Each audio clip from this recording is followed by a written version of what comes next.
tiga bagian agama kita. Sepertiganya di akidah, sepertiga pelengkapnya, penyempurnanya adalah ilmu tasawuf. Apa kata Imam Ghazali menjelaskan hadis ihsan tadi?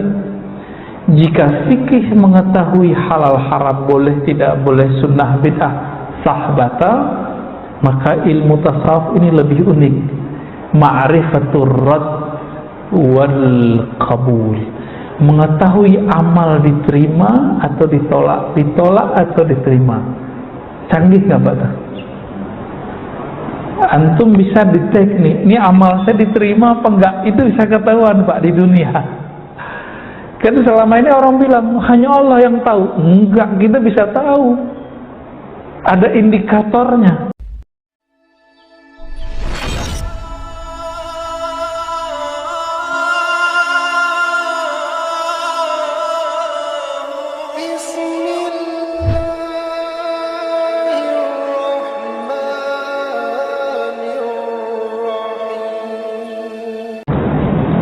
Di pertemuan pertama kami menghantarkan tentang Islam, iman, ihsan. Tentu mesti ingat sebagiannya. Islam, iman, ihsan. Islam melahirkan ilmu namanya fikih. Dalam fikih itu orang kalau ingin memahami hukum yang zahir, dia punya jalan namanya mazhab. Maka mustahil kalau ada orang hari ini tidak mau bermazhab. Apa yang terjadi jika tidak bermazhab? Maka akan muncul perseteruan panjang bahkan di masjid-masjid, ya. Ada namanya mazhab Syafi'i, ya. Ada mazhab Maliki, mazhab Hanafi, mazhab Hanbali. Masih banyak mazhab yang lain, tapi yang bertahan cuma 4 itu, ya. Lalu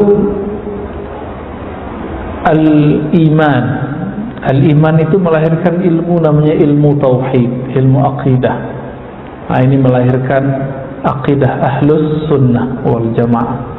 Yang nama ini sering diperdebatkan dan diperebutkan oleh banyak aliran sekarang. Kenapa? Karena Nabi menjamin kulluhum finnar illa firqa wahidah. Semua umatku itu nanti masuk neraka kecuali satu kelompok, yaitu ma'ana alaihi wa ashabi, yang ikut aku dan sahabatku. Diterjemahkan dalam bahasa akidah dengan ahlus sunnati wal jamaah. Karena ini diperdebatkan, diperebutkan, banyaklah hari ini orang ngaku ahlus sunnah itu, ya. Dan tolong hati-hati, ahlus sunnah itu juga mempunyai madrasah-madrasah. Disebutlah madrasah Imam Tahawiyah, ada madrasah Imam Asy'ariyah, ada madrasah Imam Al-Maturidiyah. 3 madrasah itu sekarang yang populer cuma 2, Asy'ari, Maturidi. Maka ada orang ingin menyusup ke yang ketiga itu, yang Tahawi. Diambillah teks Imam Tahawi, lalu mereka talbis, mereka manipulasi teksnya sehingga terkesan akidah mereka masuk bagian akidah Imam Tahawi. Akhir banyaklah santri-santri mahasiswa pulang dari beberapa wilayah di Timur Tengah, ya. Ada satu negara yang mengajarkan kitab itu. Pulang-pulang mereka kemudian membatalkan akidah Asy'ariyah Maturidiyah yang kita kenali dengan sifat 20. Ya, pernah belajar ya Bapak Ibu? Masih diajarin nggak di sini? Udah enggak, ya?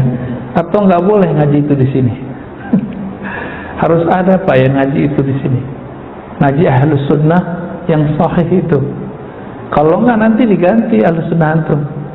Nanti berubah istilahnya. Namanya 3 tauhid. Uluhiyah, rububiyah, asma wa sifat. Itu sudah isinya, kontennya, istilahnya tidak masalah, tapi isinya, definisinya itu bertentangan dengan yang tadi. Dan mereka menyebut inilah yang ahlus sunnah, yang ini tidak ahlus sunnah, yang kita pelajari dari kecil itu. Kita kan belajar ya Allah wujud, idam, baqa, itu dibatalkan semua sama mereka. Ya. Bahkan yang muda-muda di kalangan mereka ya nggak jauh lah umurnya dari saya, ada yang tua dikit, ada yang mudaan dikit, mengatakan apa? Pengikut Asy'ariyah sesat. Mereka sudah berani sekarang ngomong begitu di TV-TV-nya, di radio-radionya, di YouTube-nya, ya, di sosmed mereka mengatakan apa? Akidah Asy'ariyah sesat. Kalau sudah begitu, apa jadinya umat nanti? Ya. Dan sekarang anak-anak muda sudah berani ngomong begitu. Ya. Orang-orang yang ingin menjadi orang soleh, lalu mereka mencari kajian, bingung di persimpangan jalan, mereka kemudian membukalah channel-channel YouTube, yang ketemu yang begitu-gitu, Pak. Akhirnya baru beberapa bulan, beberapa tahun ngaji lewat YouTube, lewat TV, channel-channel tersebut, sekarang mereka berani mengatakan bahwa Asy'ariyah sesat. Nggak sadar, efek ngomong begini itu nggak sadar bahwa yang mengislamkan negeri ini terbanyak itu ulama-ulama yang akidah Ahlussunnah dengan madrasahnya Asy'ariyah dan Maturidiyah. Wali Songo semuanya Asy'ariyah. Ya, gimana tuh Pak?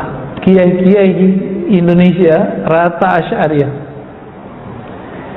Yang membangun NU Muhammadiyah Asy'ariyah. Kalau kita bilang Asy'ariyah sesat, berarti pendiri NU Muhammadiyah sesat nggak? Rela nggak? Antum ini, Bapak Ibu ini, ketika imam-imam kita ini disebut sesat oleh mereka, mau diem? Mau diem nggak? Atau kita harus bertindak? Kita harus bertindak dengan cara yang positif. Mereka buat kajian, ya kita buat kajian. Nggak usah digerebek, Pak, nggak usah. Ya. Mereka buat taklim, kita buat taklim. Ya.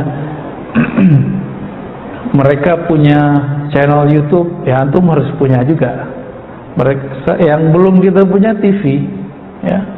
Ada satu TV, tapi dulu pernah ada orang Syiah masuk di dalamnya.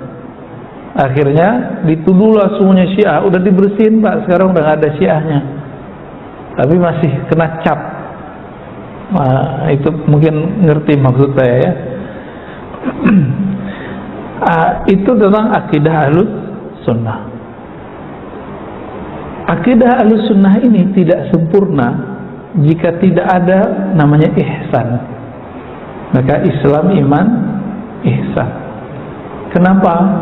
Akidah Ahlussunnah itu hanya menteorikan sifat Allah, menghafalkan sifat Allah, Allah wujud qidam baqa. Sedangkan ihsan itu merasakan yang punya sifat, menghadirkan yang punya sifat Allah Ta'ala yang maha mulia, maha sempurna ke dalam diri kita. Allah kan maha dekat, tapi kenapa tidak terasa dalam diri? Nah, ini yang disebut dengan ihsan. Maka Nabi menefikan ihsan apa? Engkau beribadah seakan memandangnya, jika tidak engkau merasa dipandangnya. Kalau udah masuk ke sini, perdebatan hilang. Tadi rame ya. Tadi saya bahas tentang Ahlussunnah, alirannya panas nggak kepala tuh? Panas Pak. Emosi kita naik. Emang begitu tabiatnya ilmu akidah itu, bikin kita agak emosian dikit Pak. Tapi membuat kita lebih waras.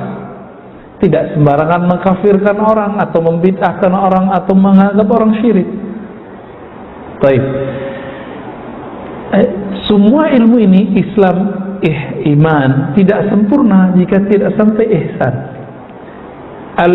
Islam tadi wujudnya kita tadi salat subuh.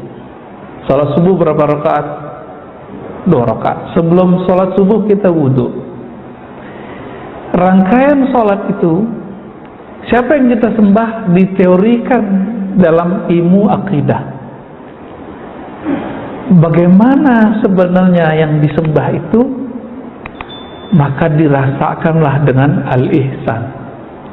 Ilmu al-ihsan ini melahirkan suatu sikap para sahabat yang disebut zuhud. ilmu kezuhudan ini memunculkan satu ilmu yang sekarang orang malu menyebut namanya, yaitu tasawuf. Gitu. Sekarang diganti nama, Pak, Tazkiyatun Nufus. Ketika kita buka kitab Hadaikul Haqaiq, ternyata Tazkiyatun Nufus hanya satu bab di sini. Gak cukup modalnya itu. Karena diri kita tidak hanya nufus, nufus jamak dari nafs, jiwa. Diri kita ini, nah ini tolong dihafalkan, ini pernah saya sampaikan di beberapa tempat juga. Ada yang disebut jasad. Nih, tubuh yang ini, yang kasar ini, yang ada syahwat di dalamnya, ada emosi di dalamnya, ada nafsu di dalamnya. Nafsu bahasa Indonesia ya, bukan nafsu bahasa Arab. Jasad ini di dalamnya ada apa? Ada nafs. Apa arti nafs? Jiwa. Nah, jiwa ini dia punya beberapa tingkatan. Ada jiwa yang ammarah, bukan amarah. Amarah suka marah-marah. Kalau ammarah itu ammarah bisu, yang banyak menyuruh kepada keburukan. Itu si jiwa itu. Ya. Dan dia punya karakter yang banyak. Ya, nanti kalau udah mendingan namanya disebut lawamah, suka mencaci diri sendiri. Maka ditandain orang kalau habis maksiat dia kemudian menyesal, namanya lawamah. Benar gak? Berarti dia sudah naik. Kalau amarah ini mirip psikopat, orang salah tidak merasa salah. Naik lagi mulhamah, kadang soleh, kadang tidak soleh. Kalau di masjid semangat sholat sunat, kalau nyampe di rumah hilang semangatnya. Di masjid semangat ngaji, di rumah hilang semangatnya. Kalau ketemu guru, ketemu teman, semangat untuk membangun iman dalam diri. Tapi kalau sudah sendiri, kemudian maksiat pun dilakukan. Nah, ini namanya mulhamah. Kadang terilhami berbuat baik, kadang terilhami buat buruk. Orang ini hanya bisa diangkat menjadi mutmainnah jika dia rajin berzikir dan bimbing oleh ahli zikir. Nggak mungkin sendiri, Pak. Murid aja naik kelas harus ada wali kelasnya, harus ada gurunya. Masa nafs mau naik kelas nggak ada gurunya?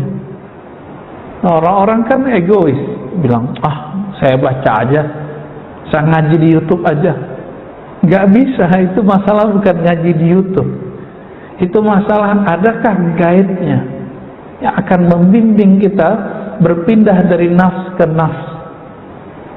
Jadi nafsu itu artinya apa? Bukan hawa nafsu, tapi gejolak jiwa.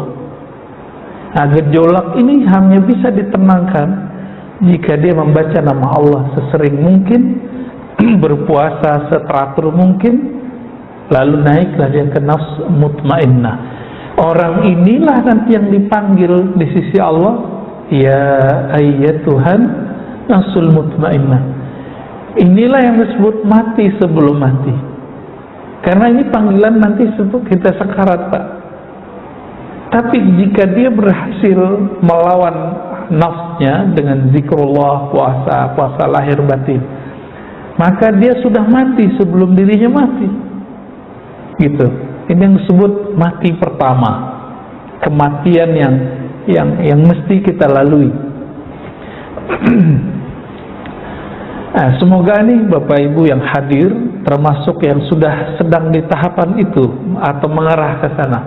Di saat orang nggak bangun, kita bangun. Alhamdulillah ya. Siapa yang bangunin kita, Bapak Ibu? Bangun sendiri atau alarmnya? Tapi pernahkah alarm bunyi nggak bangun-bangun? Sering ya. Buktinya bahwa alarm bukanlah yang membangunkan. Yang membangunkan tetap Allah. Karena secara ilmu rohani di surat Az-Zumar dikatakan Allah lah yang mewafatkan jiwa-jiwa. Yatawaffal anfus ya. Ada yang digenggam, nggak dibalik-balikin, mati namanya, mati yang sebenarnya. Ada yang dilepasin, itu namanya bangun. Berarti kita tiap malam mati, Pak, ya? Mau mati enak nggak? Sebelum tidur pakai adab tidur.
Kalau udah tasawuf nanti ninggalin keluarga.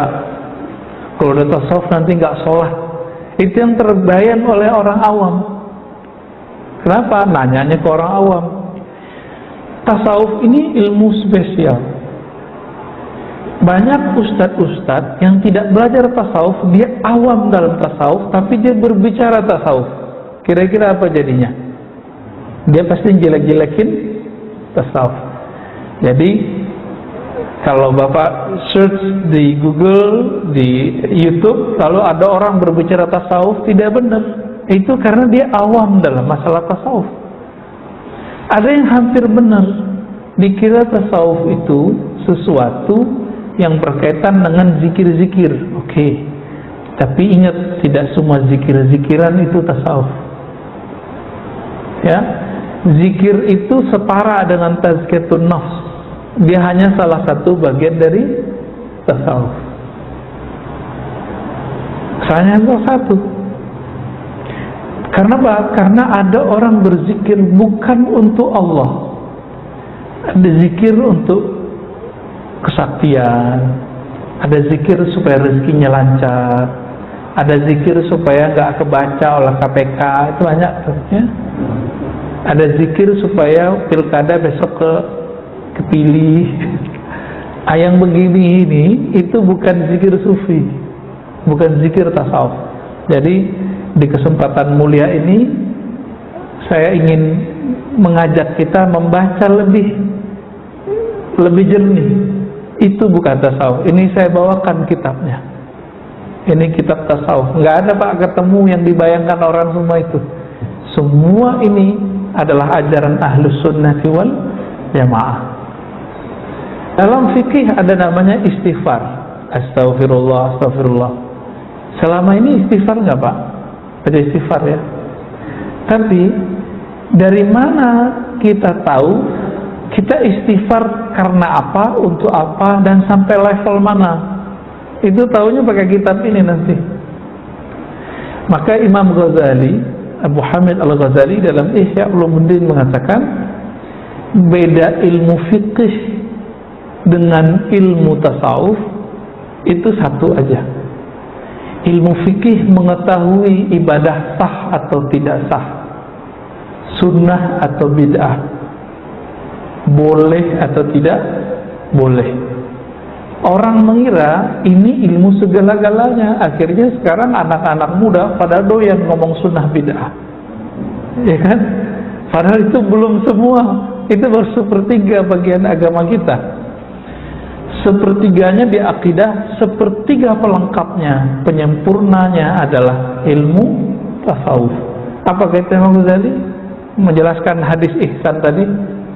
Jika fikih mengetahui halal haram, boleh tidak boleh, sunnah bid'ah, sah batal, maka ilmu tasawuf ini lebih unik.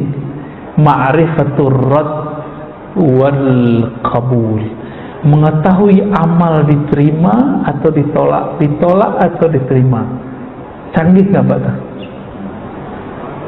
Antum bisa detek nih, ini amal saya diterima apa enggak, itu bisa ketahuan Pak di dunia. Kan selama ini orang bilang hanya Allah yang tahu. Enggak, kita bisa tahu. Ada indikatornya. Ada indikatornya. Ini sebagai contoh, pengikut Imam Ghazali tapi udah belakangan, namanya Al-Imam Al-Kattani, ya, dalam kitab beliau mengatakan Dairatul Kaun, ya. Apa kata beliau? Ciri paling sederhana ibadah orang tidak diterima, contohnya sholat. Habis sholat langsung kabur Pak. Ini ciri-ciri sholatnya dilempar langsung sama dia. Pernah nggak ngeliat atau kita merasakan itu? Diusut, coba diingat-ingat. Kenapa saya buru-buru habis sholat bergerak ke arah lain, ke dunia? Karena di dalam sholat kita sudah ngancang-ngancang mau jalan kemana, mau ke arah mana. Sholat begitu diterima nggak? Dalam surat Taha ayat 14 Allah berfirman, aqimis salata lidzikri, dirikan salat untuk mengingatku, menyebutku. Ini kita salat, kita ingat jalan keluar masjid. Nah, nanti aku kalau keluar lewat sini, ntar market. Pernah begitu? Jujur aja Pak, nggak apa-apa kok. Ya sama kok kita. Saya juga pernah begitu. Ya, emang begitu. Itu syaitan kerja Pak. Apa kata syaitan dalam hadis yang sahih? Jika seseorang sholat, maka syaitan mengatakan uzkur kaza, ingatlah ini, ingatlah itu, ingatlah ini, ingatlah itu. Itu sebabnya banyak yang teringat kalau lagi sholat. Benar ya? Nabi sendiri kok yang ngabarin. Nabi sendiri yang ngabarin. Bedanya Nabi Muhammad SAW, setannya, korinnya sudah masuk Islam. Maka setan dan korinnya udah nggak berdaya memperdaya Nabi. Justru ikut sholat sama Nabi SAW. Nah kita kan korinnya belum Islam semua nih Pak. Yang punya hak mengislamkan korin cuma Al-Ghaus, namanya wali tertinggi. Kalau di fikih namanya mujtahid, Imam Mujtahid. Kalau ini Imam Al-Ghaus, bukan namanya Ghaus, bukan. Itu gelarnya. Kalau di akhir zaman ya Imam Mahdi. Ya, hanya itu yang bisa mengislamkan. Saya nggak bisa mengislamkan ya Pak. Itu bukan otoritas saya. Saya ngabarin doang. Ya. Nah, sekarang kita masuk ya. Jadi tasawuf apa tadi? Ilmu mengenai ihsan. Apa faedahnya? Mengetahui amal diterima atau ditolak. Maka Nabi kasih kabar gembira. Ada orang yang diterima amalnya 1/4, ada yang 1/3, ada yang setengah, ada yang 2/3, ada yang semua, ada yang enggak, 10% aja Pak. Kabar gembiranya Pak, alhamdulillah masih diterima lah walaupun cuma berapa gitu. Ya. Ah, kita bisa tahu itu Pak. Habis sholat itu kita zikir. Kenapa habis sholat itu zikirnya istighfar? Kan kita sudah diampuni seharusnya. Kan Nabi mengatakan sholat 5 waktu itu seperti seseorang punya sungai di depan rumahnya, lalu dia mandi 5 kali. Betul? Hadis ini masih ingat? Ya. Tapi kenapa ba'da sholat masih istighfar? Itu istighfar bab terima atau tidak terima. Maka ini kabar gembiranya Pak, ciri-ciri sholat kita dimaklumi oleh Allah. Kita mau istighfar di sholat, tapi istighfarnya harus dinaikin, bukan istighfar dosa fisik saja, tapi sudah masuk istighfar minta ampun dari sholat yang tidak khusyuk, dari zikir yang tidak daim, yang tidak langgeng di kolbu. Sembari kita sholat, itu kan pikiran kita kemana-mana. Jadi pikiran itu mau kemana, kolbu ini mau kemana gitu. Kolbu itu hanya maunya satu, Allah. Pikiran maunya selain Allah. Berperanlah di situ. Kita mengistighfarkan itu, insya Allah Allah maklumi nanti. Itu maksudnya. Maka jangan-jangan ibadah kita yang diterima bukan sholatnya, tapi istighfarnya. Gitu Pak. Nah, ini yang sering saya sampaikan ketika Nabi bersabda bahwa Allah berfirman dalam hadis qudsi, wahai hambaku, jika engkau tidak merasa berdosa, aku akan datangkan generasi baru yang merasa berdosa, lalu mereka minta ampun kepadaku, fa'aghfiru lahum, lalu aku ampuni mereka. Nah, kita ini pernah merasa berdosa enggak? Itu dia. Inilah ilmu tasawuf. Cuma karena istilah ini ditolak banyak orang, ya, jadi saya sekarang menjadi ghuraba, Pak, jadi gharib, ya, jadi asing udah. Karena ustadz-ustadz muda udah gak mau ngomongin ini, malu katanya, takut ditinggal jamaah. Bapak mau ninggalin saya? Kira-kira gimana? Mau ninggalin gak nih? Nah, saya jawab, jadi ada orang ngomong saya, Ustadz, ente nggak takut nanti dihujat oleh kelompok fulan, dihujat oleh manhaj fulan? Ente nggak takut nanti ditinggal jemaah? Ada Pak yang negur saya begitu. Jawaban saya apa? Afwan akhi, saya berdakwah bukan untuk diikuti fulan, bukan untuk dipuja si fulan, tapi saya mengajar dakwah ilallah, ya, saya belajar untuk membawa diri saya kepada Allah dan mengajak kawan-kawan kita kepada Allah semampu kita. Jika tidak mau, ya sudah, ya udah gitu aja Pak, kita jawab. Dan sampai hari ini dia gak mau ngajarin tasawuf, ya. Kalaupun ngajarin itu dikasih judul lain. Kita katakan, mau sampai kapan ente begitu? Kan? Di zaman sudah begini, orang sudah terang-terangan memerangi ahlus sunnah, perangkat-perangkat ilmu ahlus sunnah. Ini jangankan tasawuf Pak, mazhab aja ditentang sama mereka. Apa kata mereka? Tidak ada mazhab dalam Islam, tidak boleh ikut mazhab. Para imam mazhab melarang ikut mereka. Dipakai kalam-kalam itu. Imam mazhab seperti Imam Syafi'i ketika mengatakan la tuqalliduni, jangan taklid kepadaku, beliau ngomong ke siapa? Ngomong ke kita atau ngomong ke siapa? Kira-kira ini bayang-bayangin nih, imajinasikan Pak, beliau ngomong ke siapa? Orang yang diajarinnya disebut siapa? Muridnya. Muridnya itu siapa aja? Muzani, Muradi, Buwaiti, Humaidi.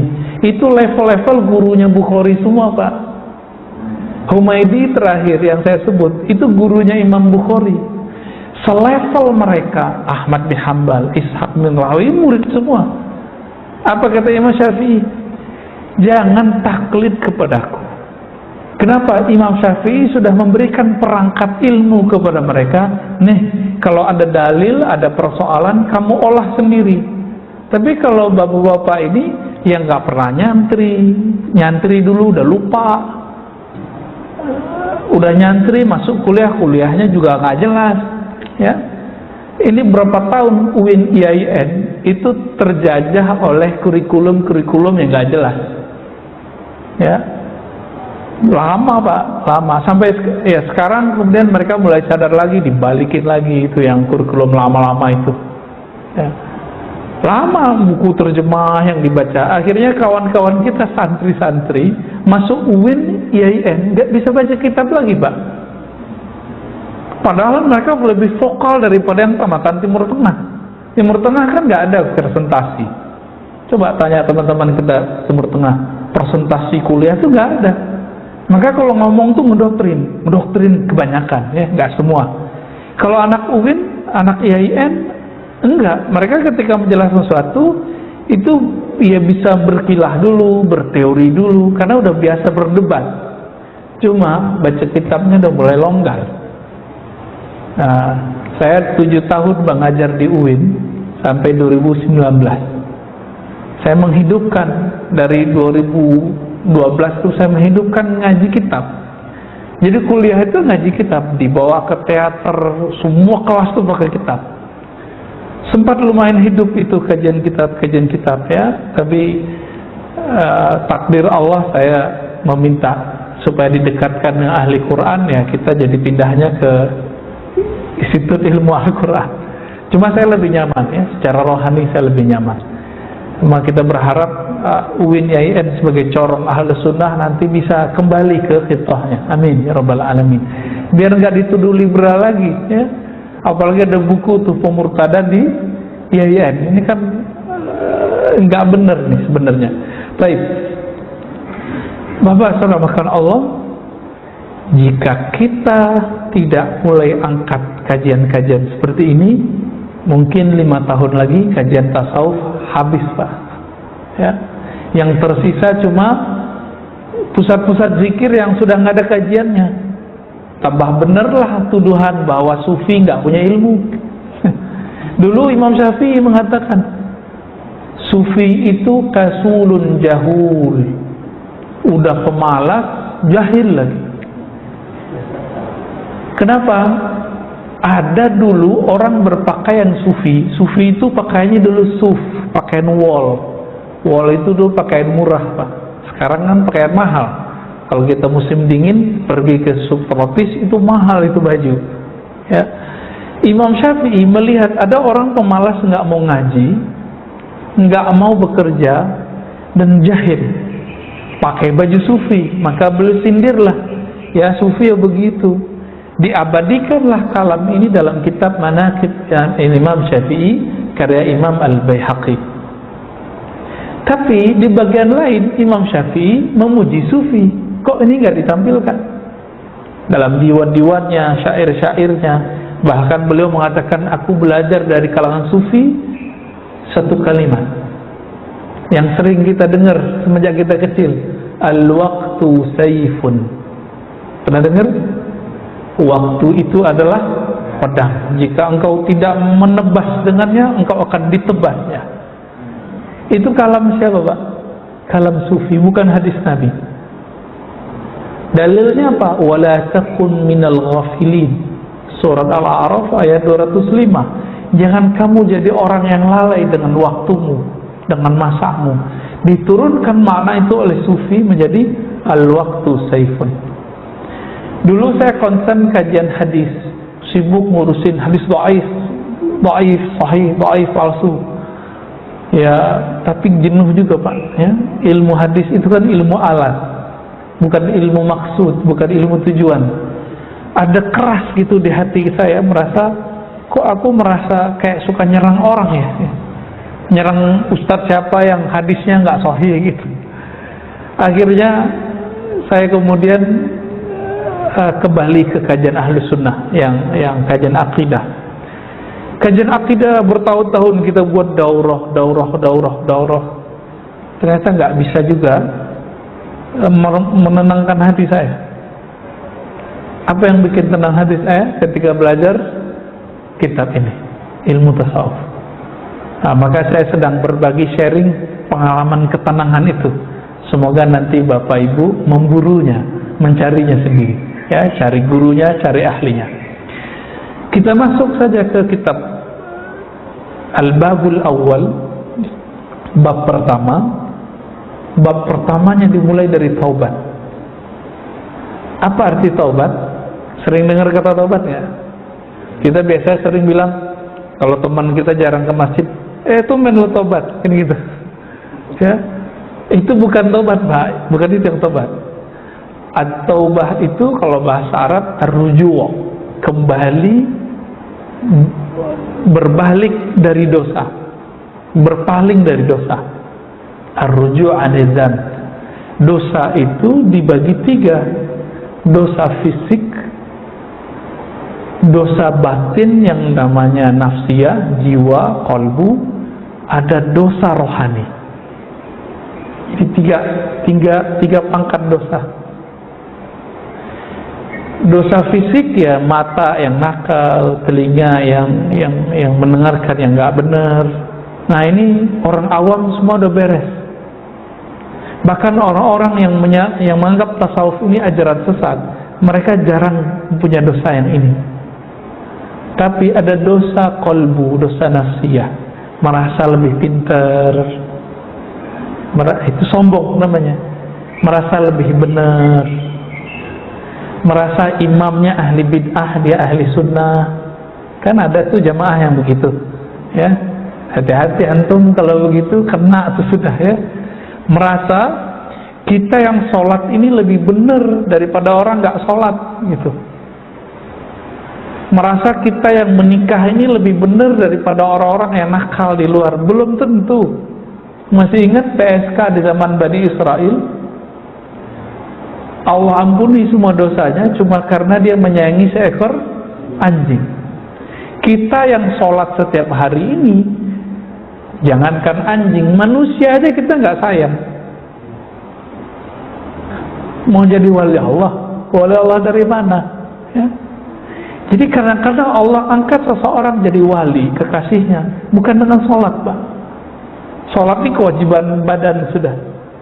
Haknya badan kita emang sholat. Tapi Allah lihat kalbunya. Ketika si perempuan yang sangat banyak dosa ini, sangat hina lah kalau bagi orang awam, mungkin kalau orang agamawan menganggapnya najis nih perempuan.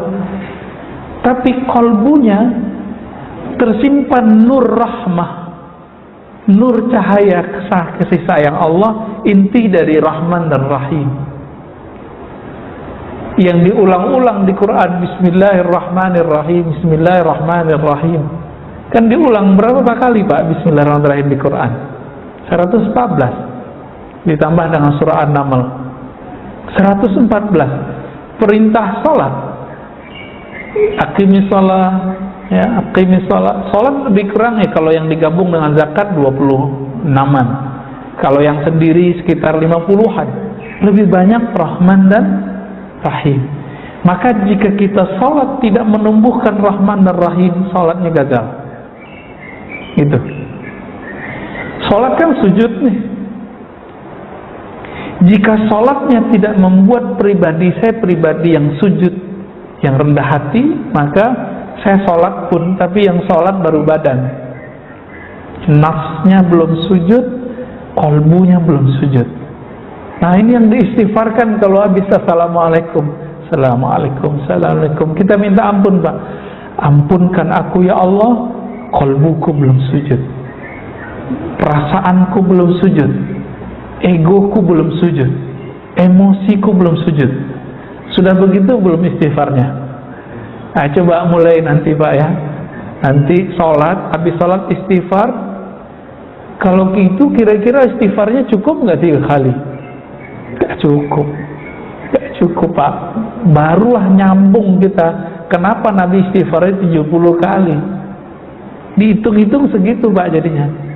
Ya, kira-kira seperti itu. Nah, apa kata beliau? Di dalam Al-Quran surat Ghafir ayat 3, ya, Allah menyebut dirinya Ghafir dzanbi wa qabilit taubi. Allah lah yang mengampuni dzan, dosa, wa qabilit taub, dan menerima taubat.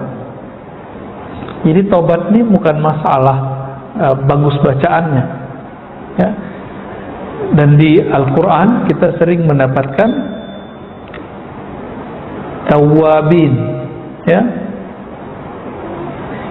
Misalnya ada ayat Sesungguhnya Allah mencintai orang-orang yang tawabin. Apa arti tawabin? Kalau harfiah di terjemahan orang yang bertobat, tapi makna aslinya itu lebih dari itu, Pak, karena sudah ada tasdidnya, mubalaghah. Tawabin artinya orang yang doyan tobat, orang yang doyan tobat. Dan itu ada di pribadi Nabi kita Muhammad sallallahu alaihi wasallam. Udah candu tobat belum, Pak? Pribadi tobat itu ciri-cirinya tidak merasa suci. Sudah sampai level itu belum kita? Ini ceknya sederhana aja nih.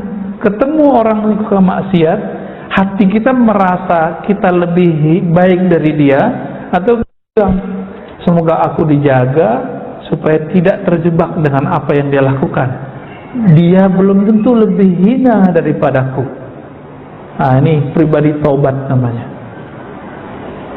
Tapi kalau kita jalan keluar, ibu-ibu yang berjilbab ini ngelihat orang gak berjilbab, terus mengatakan, itu laknat, perempuan neraka gitu.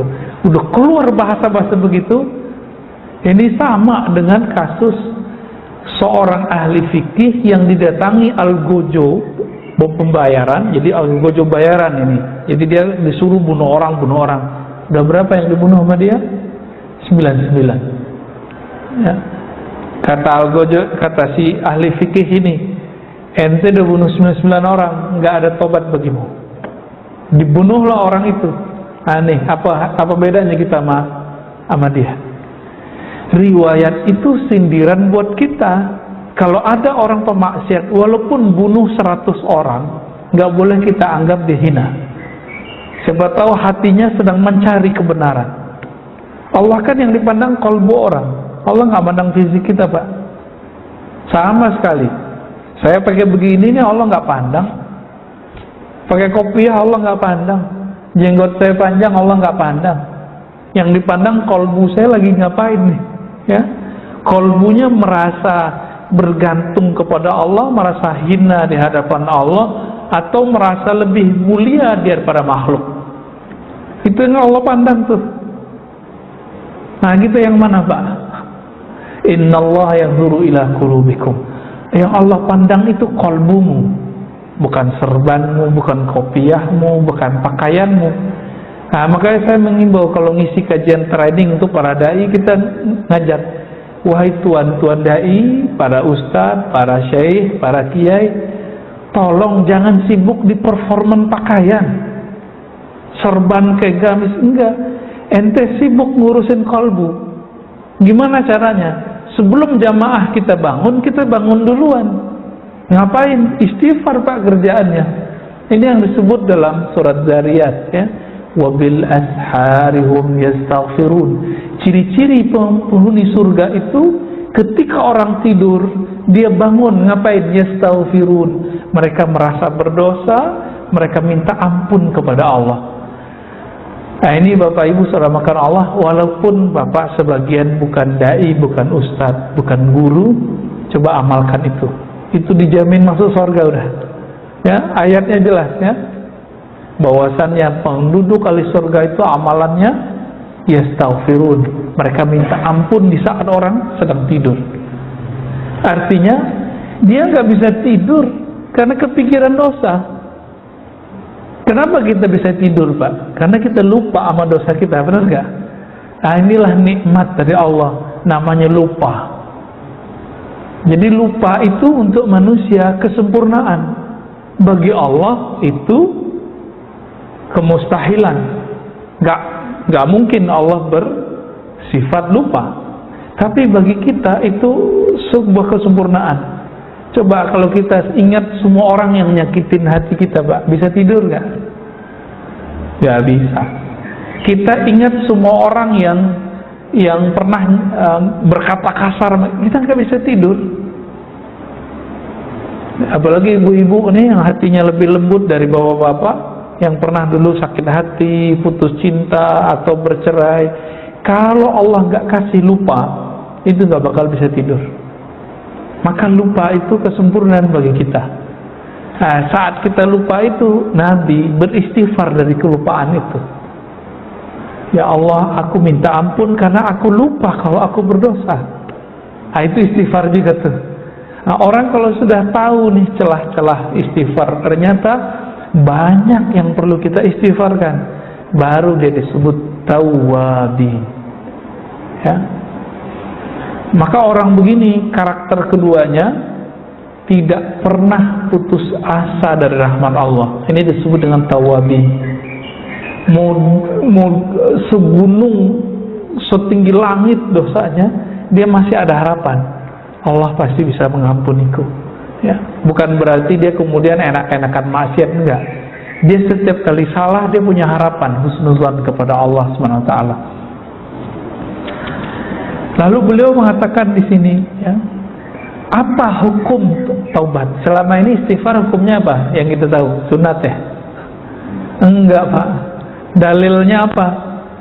Dalam surat An-Nur ayat 31 Allah berfirman, wa tubu ilallahi jami'a ayyuhal mu'minun, bertobatlah kepada Allah semuanya wahai orang-orang beriman. Ini perintah bukan? Berarti wajib. Maka beristighfar, bertaubat itu wajib hukumnya. Lalu dikatakan oleh beliau, at-taubah itu ada tingkatan-tingkatannya, ya. Ada model-modelnya. Ada orang yang ciri-ciri diterima taubatnya, dia bisa melupakan dosanya. Ada yang kedua, ciri-ciri orang yang diterima taubatnya, dia tidak bisa lupa dosanya. Ternyata ini perbedaan antara dua guru dan murid. Jadi suatu kali Imam Sari Sakti, gurunya Imam Junaid, itu ditanya, apakah taubat yang diterima itu wahai Tuan Guru? Apa jawaban beliau? Antansa dzanbak. Kamu bisa move on, melupakan dosamu, lalu kamu bisa membuat lembaran baru. Ini menurut Imam Sari Sakti.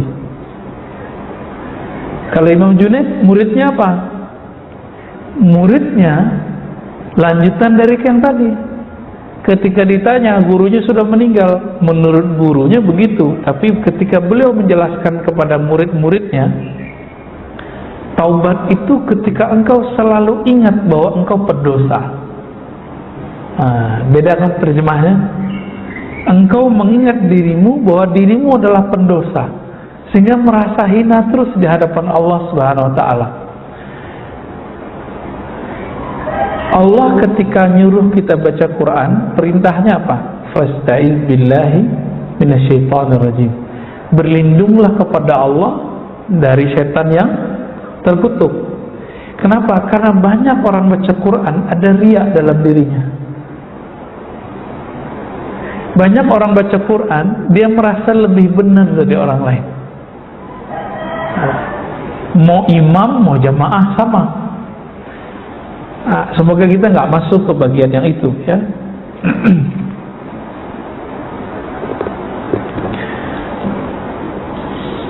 Lalu dikatakan dalam kitab ini bahwa taubat itu ada taubat orang awam, ada taubat orang khawas. Tadi yang saya jelasin itu. Taubat orang awam itu dari dosa-dosa fisik. Rata-rata orang-orang yang ekstrim itu mereka jarang punya dosa ini. Disebutkan oleh Imam Syahrastani, kelompok-kelompok ekstrim, pemberontak atas nama agama dari dulu, itu mereka terjaga dari dosa-dosa fisik. Tapi hati mereka belum tentu terjaga dari dosa batin. Ya. Maka disebutkan di sini taubatnya para khawas. Ini udah taubatnya para wali, Pak.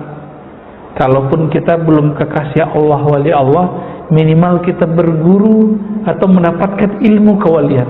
Apa salah satu ilmunya? At-taubah minal ghaflah. Taubat dari kelalaian. Ini yang saya jelaskan di awal tadi. Coba nih dirasa-rasa.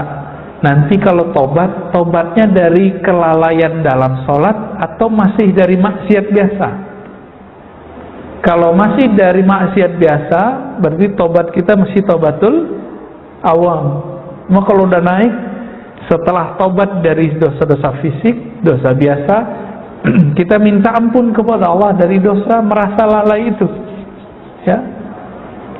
Dosa merasa tersinggungan, nih hati-hati nih ya, pengurus masjid, hati-hati Pak pengurus. Ustadz juga gitu Pak. Ustadz itu lebih makan hati daripada pengurus masjid kadang. Ya, saya nggak usah cerita deh, banyaklah nastapa jadi dai, jadi guru itu, ya. Harus betul-betul kuat mentalnya. Kalau enggak, rusak, ikhlasnya rusak. Nah, itu istighfarnya berat lagi tuh ya. Makanya dai-dai itu kadang futur. Dia kemudian down. Bukan masalah honornya dia, tapi kadang-kadang masalah muamalah muridnya. Jadi guru itu diuji sama muridnya, ya. Sebagaimana orang tua diuji sama anaknya. Nah, jadi guru-guru, ustadz, kiai-kiai diuji sama jamaahnya. Ada yang jadi jamaah ini kan terbagi dua, murid yang sungguh-sungguh sama murid yang shadiq, murid yang kadzib, ya. Murid yang shadiq, murid yang mengikuti gurunya karena dia melihat ada kebenaran dalam diri gurunya, bukan karena gurunya sempurna. Ingat itu. Kalau murid yang kadzib, ini murid karena dia melihat ada kesamaan yang dia cari dari gurunya. Jadi hasrat dia terpenuhi oleh si guru itu, maka dia kemudian senang sama guru itu. Suatu saat jika keluar dari kalam gurunya sesuatu yang nggak sesuai dengan ekspektasi dia, ditinggalkan gurunya. Ini yang disebut dengan murid yang kadzib, jamaah palsu, ya. Jamaah palsu itu Pak. Nah, semoga Bapak Ibu ketika berguru kepada siapapun guru di sini yang duduk di kursi yang mulia ini, semoga bergurunya sungguh-sungguh karena melihat ada cahaya ilmu pada guru tersebut, bukan karena dia sempurna, ya. Nah, jangan sampai kita mengikuti guru karena sesuai dengan hasrat kita. Ini banyak. Saya dulu berguru begitu Pak. Ketika ekspektasi saya gak ada, saya tinggalkan. Bahkan saya kata-katain itu gurunya. Nauzubillah min dzalik.